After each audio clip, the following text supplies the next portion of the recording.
Marriage should be a sacred bond where two souls become one. For Dia, however, it was the greatest punishment for her high status.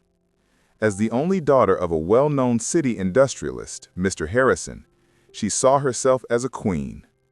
On the other hand, Ethan was just an ordinary clerk, an ordinary man. For Dia, this marriage shattered her world and dimmed her dreams. Every morning as Ethan got ready for work, she would look at him from head to toe and say with contempt, "You are not my level, Ethan. Marrying you is my misfortune. My father could have married me into a great family."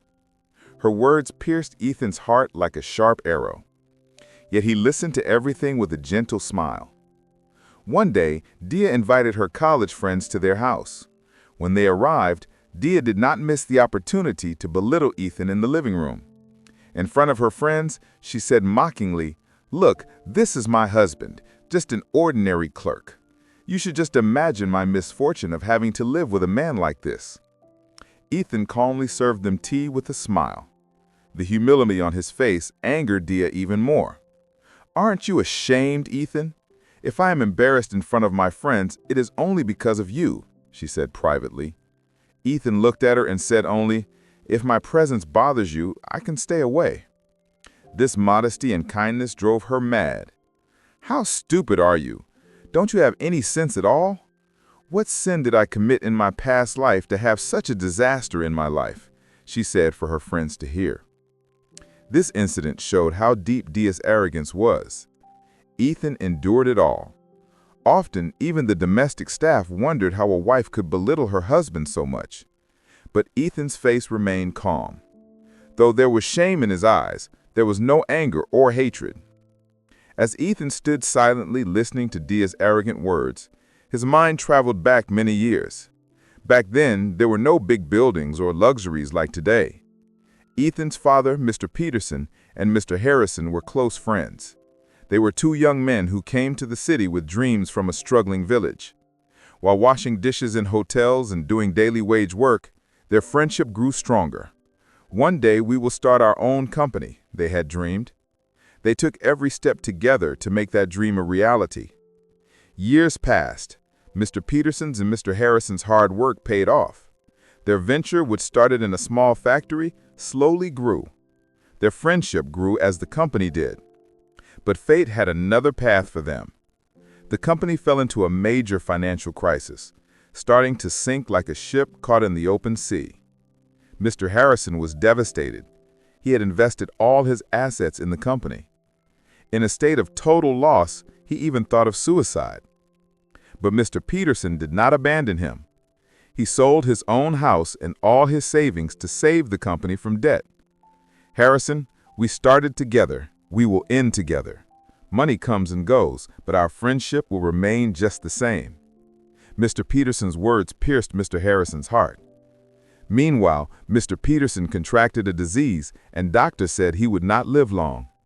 Realizing his end was near, Mr. Peterson called Mr. Harrison to his side.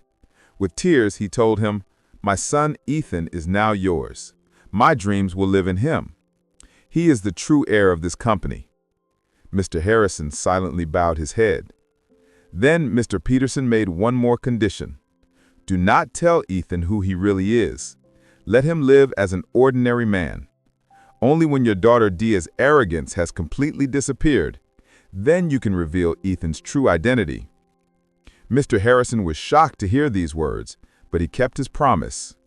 When Mr. Peterson passed away, Mr. Harrison wept by his side. Years later, that promise is the reason behind Ethan's silence and endurance. Every word and every insult from Dia, he saw it as an opportunity to fulfill the promise given to his father. He waited for the day when Dia's arrogance would melt away. Ethan's life was like two scenes in a play. At home, he was a helpless husband, bowing his head to Dia's insults. At the office, he was a demoted clerk in front of his colleagues. Every morning, he would go to work listening to Dia's arrogance. The situation was no different there. "Ethan, you won't understand this. This is a big company," his colleagues would constantly say. He would smile and bow his head without saying a word in return. However, when the house fell silent at night, Ethan's real life would begin. He would go straight to a small study room. When he opened the laptop there, it was a new world. All the company's files, financial records, and reports were available at his fingertips. He accessed all the information through a secret code. At that time, he was not Dia's insignificant husband, but the true CEO, the brains and strength of the company. For the past 2 months, one of the company's main projects had been incurring heavy losses. Even Mr. Harrison was struggling to find the reason, but Ethan, in his clerk's role, watched every move at the office and studied it deeply at night. One night, he found the reason. It was a small flaw in the company's supply chain. He immediately created a confidential report and sent it to Mr. Harrison. Mr. Harrison made changes according to the instructions in the report. Within a week, the project was profitable again. Mr. Harrison was amazed. He didn't know who was sending these reports. Ethan performed his mission like a silent warrior. Every insult and every humiliation from Dia gave his armor more strength. One evening, Mr. Harrison came home very upset. His face was pale and his eyes were full of fear. Dia noticed it. "What's wrong, Dad? Is there a problem?" she asked. Mr. Harrison sat down in a chair and said, "Dia, our company is in a big crisis." "What happened, Dad?" Dia asked anxiously.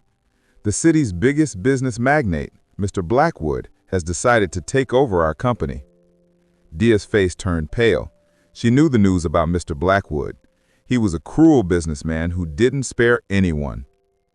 Hearing this news, Dia turned to Ethan. With a sneer, she said, "Ethan, do you understand? This is the real world. A world where the rich slit each other's throats. A mere clerk won't understand this game." But Ethan was calm, looking at her without any fear. She could not see a new light in his eyes. She continued, "This doesn't concern you, Ethan. People like you don't even deserve to be here." Ethan slowly said, "Sometimes it's the players who change the field, not the field that changes the players." Dia laughed contemptuously at his words. But that night, Ethan did not sleep. He spent hours in his study room. He studied all of Mr. Blackwood's company records and his past moves. He planned in his mind how to counter Mr. Blackwood's unexpected moves.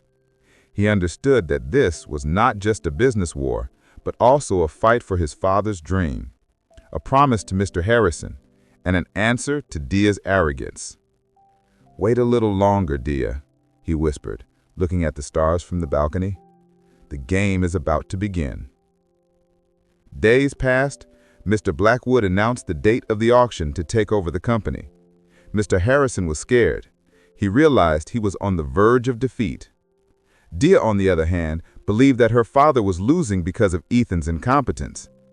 Every day she mocked him more. "If only you could find a solution to this crisis. What can you do? You're incompetent," she would say, and Ethan would give a calm smile. Dia's mind was in a storm. She could not understand if her husband was just an idiot or fearless. His silence made her uneasy.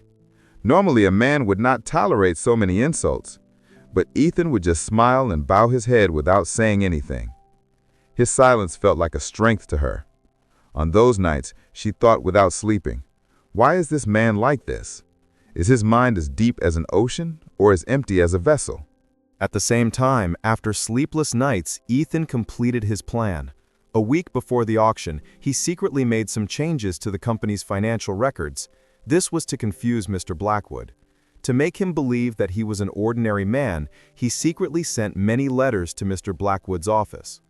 Those days before the auction were the biggest test of his life. Yet his mind was calm.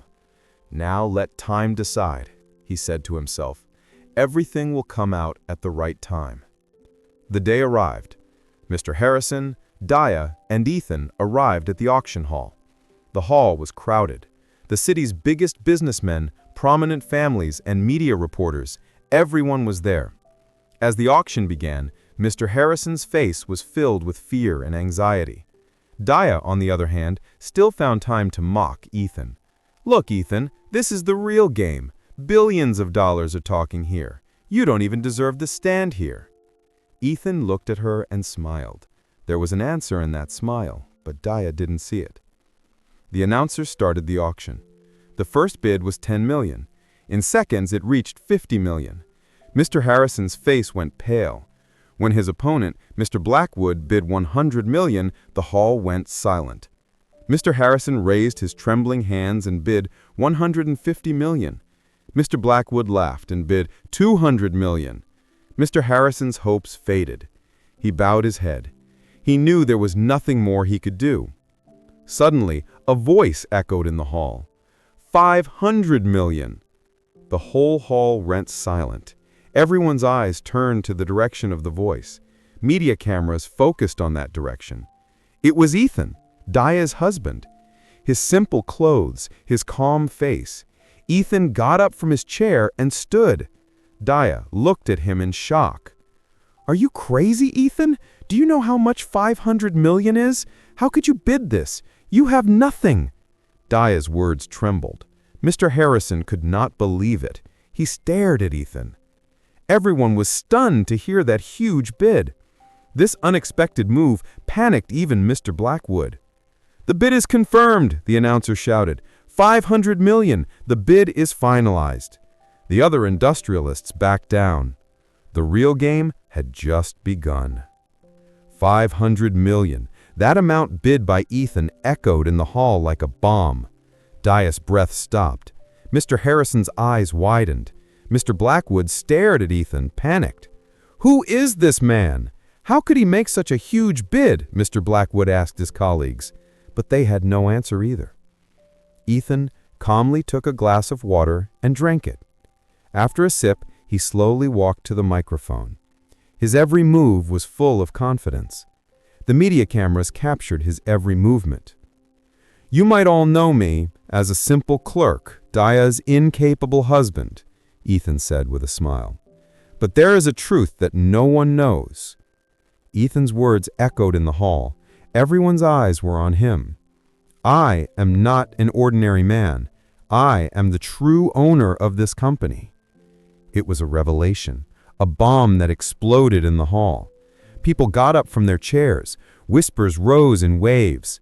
"How is this possible? Isn't Mr. Harrison the owner of the company?" Daya grabbed Mr. Harrison's hand in shock. No, Dad, say something. He's lying." Mr. Harrison lowered his head. His eyes were filled with shame and guilt. "Daya, this is the truth. Ethan is the reason this company survived. I was the owner only in name." Daya's eyes filled with tears. Her legs felt weak. She couldn't understand that the same person she had insulted every day was the greatest strength in her life. She looked at Ethan in disbelief. "But Ethan, why did you hide this truth from me?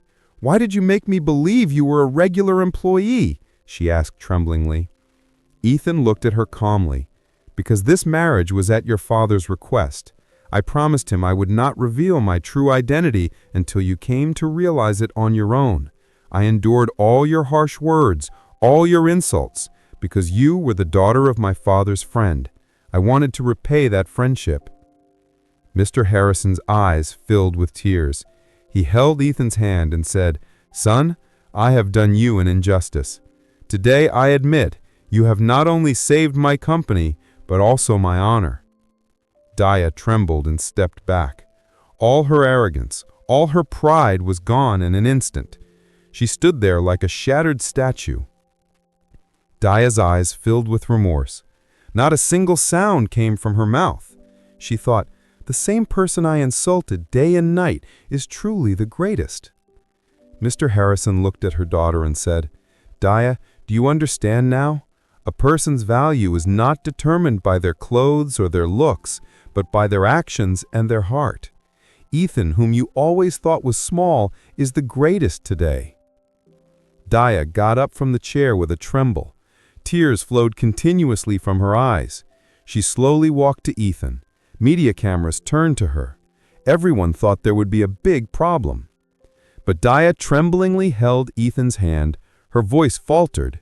"Ethan, I'm so sorry. I never understood you. Every time I hurt you, insulted you, you never said anything back. I thought you were weak, but today I understand. You are the strongest." Ethan looked at her. The same old calm smile was on his face. He slowly said, "Dia, relationships don't break with insults and harsh words. They break when a person stops forgiving. I have never stopped forgiving." Dia said, weeping, "Ethan, I am the one who was ashamed. I thought you were a poor, incapable man, but in truth, I was the one who was poor. My thoughts were poor. You have always been the richest, with your heart and your actions." Mr. Harrison's eyes were also filled with tears. He put his hand on his daughter's head and said, "My child, today you have understood that a man's pride is not earned by his status, but by his actions. It is a blessing to have a man like Ethan." The people in the hall were emotional watching this sight. The cameras captured that moment. Dia knelt before everyone and said, "I have lost the right to call you my husband, Ethan, but if you wish, I want to start anew, this time with equality, without arrogance, and only with respect and love." Ethan immediately helped her up. "Dia, kneeling does not suit you. I have always seen you as my equal, and I always will. If you have understood the truth today, that is my greatest victory." Ethan took the microphone. His voice was calm but firm. He said, "I have something to say to all the media here. I didn't do all this for a farce. I wanted every employee and every worker in my company to get the respect they deserve. That is only possible if I stand with them as an ordinary man. A person's value is not determined by their money, their clothes, or their social status. It is determined only by their actions, their heart, and their ability to respect others. I will not say that my wife's thoughts were wrong, because many people think that way. But my life is an answer to that. We may have a lot of wealth, but if our hearts are poor, that wealth is just ash." The hall filled with applause. The media made this story the biggest news of the next day. Ordinary husband becomes owner of millions. But for Ethan and Dia, this was just a new beginning. For the first time, Dia looked into her husband's eyes. There she could see a security, respect, and sincere love that she had never sought. From that day on, Dia's arrogance was completely shattered.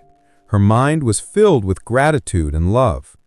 Ethan wiped her tears without saying anything and said with a smile, "Dia, let's go home." As they walked out of the auction hall hand in hand, a new world was being born behind them.